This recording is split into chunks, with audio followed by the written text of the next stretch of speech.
Wheel of Genre, the show for listeners who, when it comes to new toys, they get all torn up. Right now, we are reading every short story in Harlan Ellison's anthology, Dangerous Visions. And right now, we just read Robert Bloch's A Toy for Juliette. I'm Zach. This week, I'm really interested in really the tight construction of this story. It feels so seamless and so action-packed in a way that I think a lot of the other stories in this anthology weren't. I'm Bob, and I'm interested the connection between violence and science fiction, or the portrayal of science fiction images and violent images, and the similarity between the two. So, Zach, tight construction. What a wild ride we have been on in Dangerous Visions, and I will say we called it. We thought more violence would come, and it gets just bloody here. What do you think? Why do you think it's a tight story? I think that what this story does that a lot of the other ones don't is actually establish its premise, introduce you to the world, give you the two characters, allow that premise to play out, and then hit you with a twist. So to really backtrack and talk about what happens in the story, we are in a future world, post-nuclear war. I guess you could even say like a post-apocalyptic society. There's only 3,000 humans left. And we enter on a scene, or rather a setting, of an old man known as like the grandfather, who has a time machine. There's also a younger lady named Juliette. The basics of the story is he travels back in time, kidnaps people, brings them to Juliette, who sleeps with them and kills them. We get to see this premise set up, and then where we enter the story, she's about to have a new person being presented to her, a new toy. And when this person is brought into the room, he's a 19th century man. He's a doctor. He seems a little bashful. But then it turns out he's Jack the Ripper, and then he kills her. It's a twist ending. It feels tight. It feels like a joke almost. You know, you have the premise, you have the setup and the punchline. And to me, this was one of the fewer short stories that actually felt really crafted in this collection.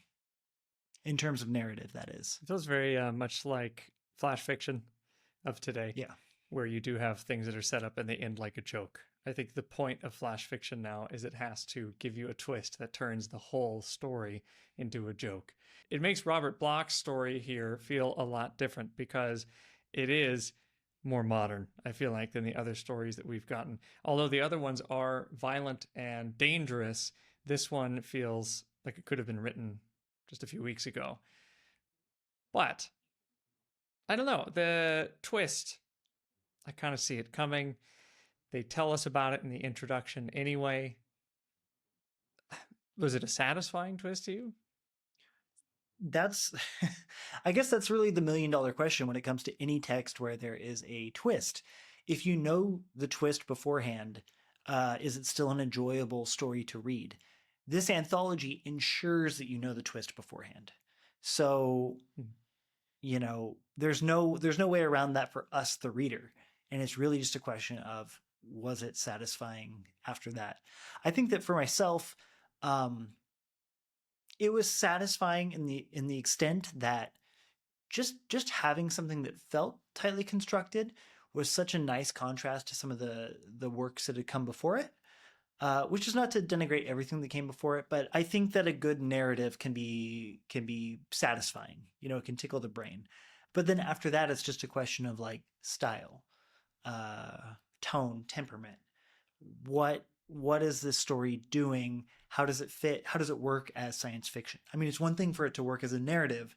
How does it work as a piece of genre? I want to talk about how does it work as science fiction. That was my favorite part of this, not necessarily the time-traveling device they call the Traveler.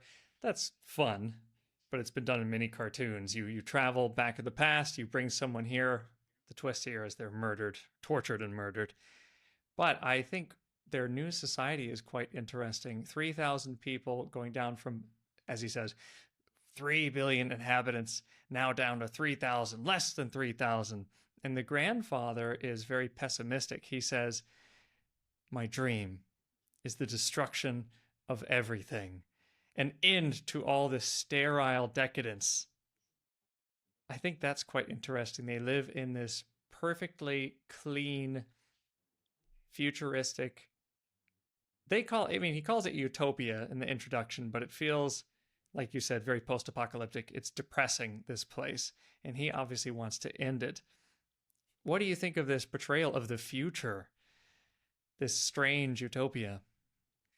It is definitely a strange utopia. I think that I just think it's so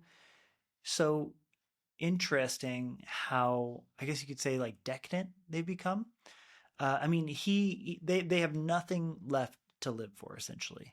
So what they do is they so what they do is kill, chase pleasure, and really kind of hope for the end. I mean, he talks again and again about how, he talks with Juliette about how one day she's going to kill him and take the machine for herself and destroy the society. There's really a kind of death wish playing out here. And even if that conversation between the two doesn't quite play out, because he ends up setting up her own downfall, I do think that there's something to be said about the culture of these remaining humans. It's, I mean, they call it a utopia. Is it a utopia? It seems quite dystopian to me. Yeah. Does not feel, I don't want to be in this utopia. I'm very interested in what you just said about this story, and I feel like reading Dangerous Visions now, I'm really coming to my wits' end with science fiction, and I want to see what you think and what listeners think. It feels to me Dangerous Visions is all violence, all terrible future, all pessimism, and I'm feeling like there's a smugness to science fiction writers at this time writing about the future, and the characters who are the smart characters, or at least the main characters, they're smug. They have all these inventions. They have everything handed to them, and they're tired of it. And like you said, they want violence. They want something to entertain them. And he even says, I suspect she'll want to kill me because she's bored. And obviously, we see how bored she is. She has to get someone from a different time, come into her room every week, and then she pulls them apart like a fly. What do you think of the vision here, these dangerous visions, their opinion of the future? We've only read maybe 6 stories now, but this one feels like it's really framing the future as bad, and the science fiction author has already seen that future, and they're going to prove it to us. Yeah, I feel like you can't really talk about the future for these people, because it always kind of boils back down to the present.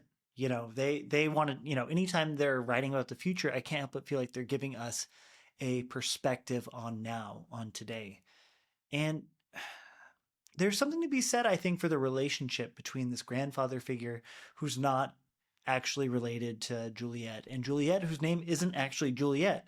But this relation they have, where he gives her toys and then he watches everything. It's this kind of like spectacle for him. She's bored. That's established in text, but he seems bored too. The only thing he has really to do is just watch things. But then she's also watching things. Her room, where all this happens in, is filled with mirrors.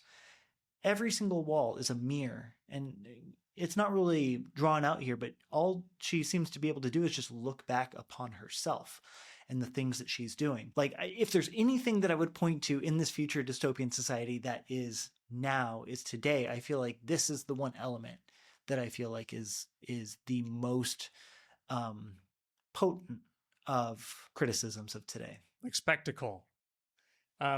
Here's a quote that he talks about when he's analyzing his own story in the introduction. He takes over from Ellison's introduction. What he says is, for the violence has come into its own now. The violence I examined and at times projected and predicted has become today's commonplace and accepted reality. This, to me, is far more terrifying than anything I could possibly imagine.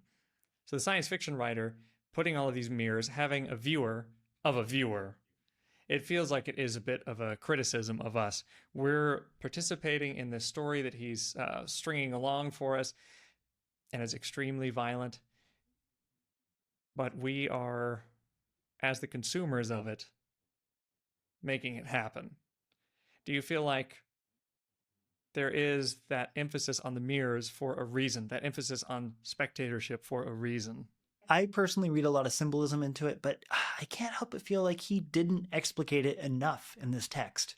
Like it didn't feel like there was enough diving into that. It was more of a flourish that put everything into perspective.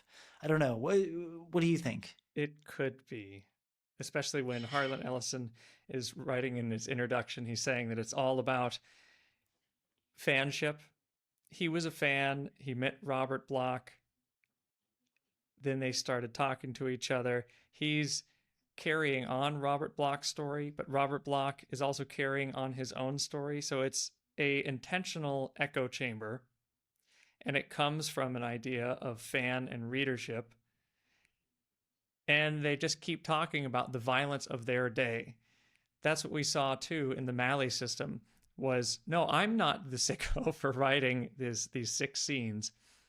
Our culture is the sicko making me write these scenes. And I feel like that's very much what's going on here. I like what you said about the kind of fandom, because we'll see in the next story that Harlan Ellison has really continued this story. We'll talk about that more next episode, I think. But I think the context of this, which you kind of touched on, is that this is actually like a sequel. Or maybe not a sequel, but like a spiritual sequel to Bloch's earlier story, Yours Truly, Jack the Ripper, which we haven't read, but the summaries that the author himself gives us detail how the basic idea is that it's a kind of Lovecraftian universe where Jack the Ripper is actually making sacrifices. So all these people that Jack the Ripper kills, he's sacrificing to a kind of deity that will allow him to live forever. I think it's a very creative idea, and it actually shows his influence. In the same way that Bloch and Ellison inspire each other and rewrite each other, Robert Bloch was one of the original fans and collaborators with H.P. Lovecraft. So he's part of the Lovecraftian circle, and he's writing Lovecraftian fiction until he moves away and starts writing other kinds of, he steps out of the Lovecraftian mythos, eventually leading him to write, works like this, but also his most famous novel, Psycho, which was adapted for the Hitchcock film. So yeah, he's a very interesting guy. Actually, I think if there's one author who we've read so far that I would love to dive further into his bibliography, I think it would be Robert Bloch. I'd love to read more Robert Bloch. I am excited to see if there is these H.P. Lovecraft elements in our next story by Harlan Ellison. That was one of the most interesting things about this introduction, is that Robert Bloch, I think he's 15 when he starts writing letters back and forth with H.P. Lovecraft.